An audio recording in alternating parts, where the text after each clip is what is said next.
Hello everyone, एक बार फिर से बहुत बहुत स्वागत है आपका रुचिता के घर में। तो फ्रेंड्स, आप लोगों के मन में ये विचार जरूर आ रहा होगा कि आज की वीडियो की शुरुआत मैं बर्तन धुलने से क्यों कर रही हूँ, जबकि ऊपर वीडियो के थंबनेल में तो दिखाया था कि आज मैं आपके साथ अपनी सासू माँ की बताई गई स्पेशल रेसिपी आप लोगों के साथ शेयर करूँगी।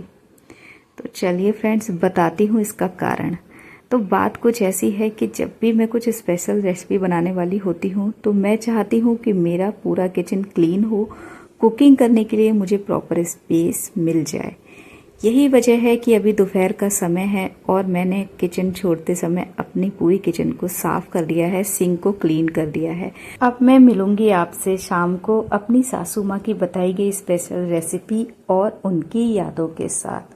आज वो हमारे बीच नहीं है, लेकिन कुछ कुछ ऐसी रेसिपीज़ हैं जब भी मैं बनाती हूँ तो उनकी याद ज़रूर आती है। तो चलिए फ्रेंड्स, अब चलते हैं बहुत ही सिंपल एंड बहुत ही टेस्टी रेसिपी की तरफ। तो इस रेसिपी का जो मेन इंग्रेडिएंट है वो है बेसन। तो बेसन के डिब्बे में से मैंने लगभग 5-6 चम्मच बेसन निकाल लिया है। तो फ्रेंड्स, जब ये रेसिपी मेरी सासू माँ मुझे बनाना सिखा रही थी तो मुझे लगा था यार ये कैसी सब्जी है, लेकिन जब इसको मैंने टेस्ट किया तो इसका टेस्ट असम था, बहुत ही यम्मी थी। तो बेसन में बेसिक मसाले जैसे हल्दी, धनिया, नमक, मिर्च, जीरा और थोड़ी सी हींग, ये सभी डालकर थोड़ा थोड़ा पानी डालकर हमें इसका बैटर बना लेना है। इकट्ठा पानी नहीं डालना है, नहीं तो गांठें पड़ जाएंगी। तो एक हाथ से मैं शूट कर रही थी, एक हाथ से मिक्स नहीं हो पा रहा था, तो मैंने फ़ोन लगाया ट्राइपॉड में। अब मैं अच्छे से मिक्स करके बैटर बना के मैं आपको दिखा रही हूँ। इस तरीके का बैटर बनना चाहिए। बैटर को रख दिया है रेस्ट करने के लिए। तब तक मैंने प्याज और लहसुन को छील लिया है। प्याज को मैं मिक्सर में डाल के ग्राइंड कर लूँगी और लहसुन को काट लेंगे बारीक बारीक। अब बैटर को लगभग 5 मिनट छोड़ने के बाद हमने लिया है नॉन स्टिक का तवा और इसके ऊपर हम बैटर, जिस तरीके से डोसा बैटर फैलाते हैं उसी तरीके से ये वाला बैटर हमें फैला देना है। ना बहुत ज़्यादा पतला रखना है और ना बहुत ज़्यादा मोटा रखना है। पतला रखेंगी तो ये टूट जाएगा और ज़्यादा मोटा रखेंगी तो ये अच्छे से कुक नहीं हो पाएगा। तो इस चीज़ का आपको ख़ास तौर से ध्यान रखना है।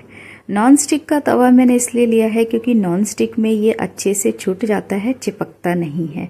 लोहे के तवे में ये चिपक जाएगा, लेकिन अगर आप लोहे के तवे में बना लेंगी तो वो बेस्ट है इसको बनाने के लिए। अब देखिए, इसको दूसरी साइड से नहीं सेकना है, केवल एक साइड से अच्छे से सिक चुका है। अब मैं इसको इस तरीके से रोल की फॉर्म में इसको रोल कर दूंगी। इस तरीके से रोल कर देना है। अब इसको तवे पे से उतार लेंगे क्योंकि ये अच्छे से एक साइड से सिक चुका है। इसको उतार के हम प्लेट में अलग रख लेंगे। अब बाकी बचे बैटर के भी हम सारे इसी तरीके से बना लेंगे। ये देखिए, मैं आपको दूसरा बना के दिखा रही हूँ और इसी तरीके से आप देख सकते हैं, ना बहुत ज़्यादा मोटा है ना बहुत ज़्यादा पतला है। और ये सिकने के बाद, एक साइड से सिकने के बाद इसको हम इस तरीके से रोल बना देंगे। इस बार मैं चिमटे से पकड़ के, चिमटे की सहायता से इसको रोल बना रही हूँ। अब इसको अच्छी तरीके से सेकने के बाद हम तवे पे से उतार लेंगे। इसी तरीके से सारे रोल हम बना करके तैयार कर लेंगे और एक साइड में रख देंगे। ये मैंने सारे रोल बना लिए हैं। अब रखेंगे गैस के ऊपर लोहे की कढ़ाई। लोहे की ही कढ़ाई होनी चाहिए, नॉन स्टिक या कोई और नहीं होनी चाहिए। और कढ़ाई में डालेंगे सरसों का तेल, क्योंकि ये सब्जी सबसे बढ़िया टेस्ट आता है सरसों के तेल में जब आप बनाएंगी। सरसों का तेल अच्छे से गरम कर लेना क्योंकि इसमें स्मेल होती है। तेल गरम होने के बाद इसमें डालेंगे मेथी दाना और हींग। इसका तड़का लगा देंगे और इसके बाद हमने लहसुन और हरी मिर्च को काट करके रखा था, लहसुन और हरी मिर्च डाल देंगे।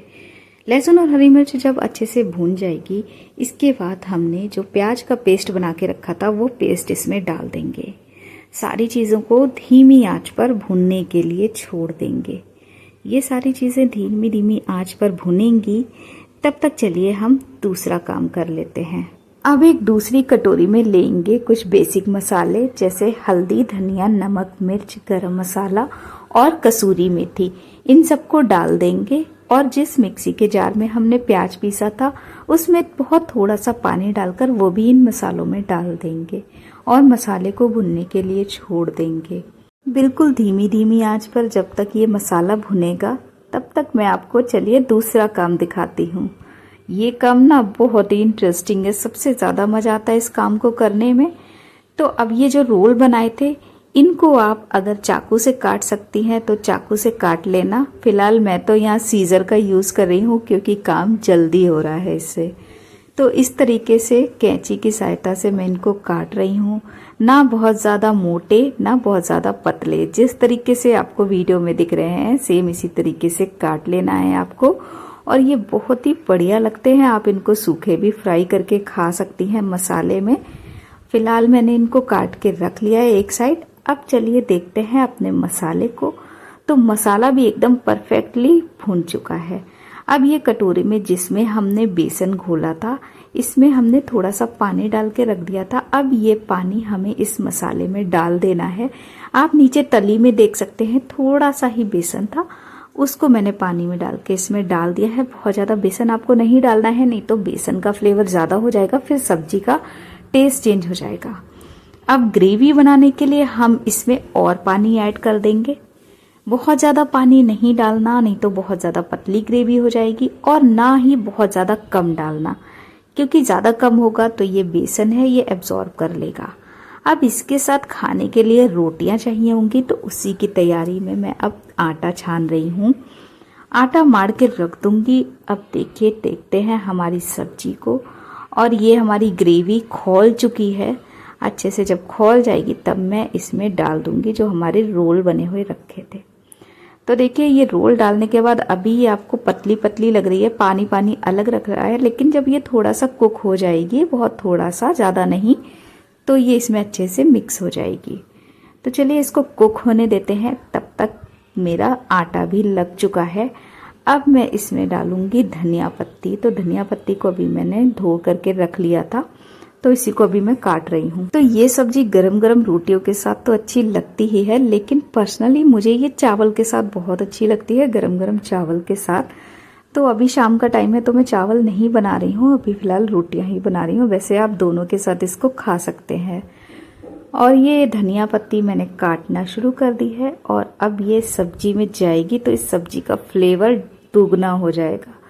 तो आप देखिए कितनी टेस्टी लग रही है। और ये खौल चुका था, बहुत ज़्यादा देर नहीं खौलाना है, और गैस मैंने बंद कर दी थी। तो अभी आप देख सकते हैं सब्जी का कलर और इसकी जो थिकनेस है वो एकदम परफेक्ट है। इसी तरीके से आपको चाहिए। चलिए अब ये लोहे की कढ़ाई है तो ज़्यादा देर इसमें नहीं छोड़ेंगे, अभी इसको सर्व कर लेते हैं सब्जी को। तो सब्जी बिल्कुल रेडी है। अब आप इसको खा सकते हैं चावल के साथ या रोटी के साथ, और एक बार ट्राई ज़रूर करना। बहुत ही कम समय में बन जाती है और बहुत ही कम इंग्रेडिएंट्स के साथ। तो ये थी मेरी सासू माँ की बताई गई स्पेशल रेसिपी। आज वो हमारे बीच नहीं है, लेकिन जब भी ये सब्जी बनाते हैं तब उनकी याद ज़रूर आती है। तो आज मैं आप लोगों से यही कहना चाहूँगी कि अपने सासू माँ की बताई गई रेसिपी सिर्फ खाने के लिए नहीं होती है, बल्कि यादों में बसाने के लिए होती है। तो आप लोगों की मदर इन लॉ की भी कोई ऐसी स्पेशल रेसिपी हो तो नीचे कमेंट करके ज़रूर बताना। और वीडियो अच्छी लगी हो तो चैनल को सब्सक्राइब करना और वीडियो को लाइक एंड शेयर कर देना। चलिए मिलती हूँ आपसे नेक्स्ट वीडियो में। तब तक के लिए अपना ध्यान रखिए, खुश रहिए और स्वस्थ रहिए।